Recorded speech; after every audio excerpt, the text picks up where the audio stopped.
عزیز طلبا، آپ عربی زبان سمجھتے ہیں، لوگ عربی زبان سے اکثر ناواقف ہیں، مگر آپ ایک لفظ کو، اس کی باریکی کو، اس کی گہرائی تک اترتے ہیں اور سمجھتے ہیں۔ دن رات آپ کا یہی مشغلہ ہے، آپ کو اس کے اوپر اور بھی زیادہ کاربند ہونا چاہیے۔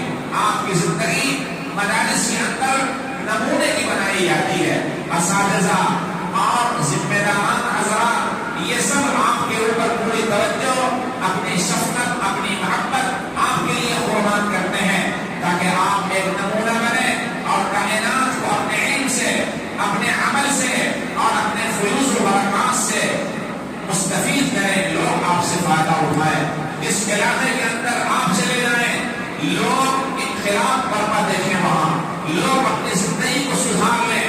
حضرت مولانا علی رحمۃ اللہ علیہ نے ایک موقع پر تقریر کرتے ہوئے فرمایا تھا، یا ایھا الذین آمنوا، اے ایمان والو، ان تتقوا اللہ، اگر تم اللہ سے ڈرو گے، تقوی اختیار کرو گے، یجعل لکم فرقانا، اللہ تمہارے اندر فرقان پیدا کر دے گا۔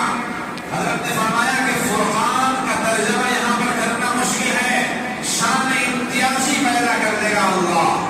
تم جہاں بھی چلتے چلے جاؤ گے، تمہارے قدم رکھنے سے وہاں انقلاب برپا ہوگا، اسلام کی آب و ہوا چلنے لگے گی وہاں سے، وہاں لوگ تمہیں دیکھ کر تمہارے چہرے پورے، تمہارے اداؤں کو، تمہاری باتوں کو، تمہارے چلنے پھرنے، اٹھنے بیٹھنے کے طور طریق کو دیکھ کر لوگ اپنی زندگیاں سنبھالیں گے، سنواریں گے۔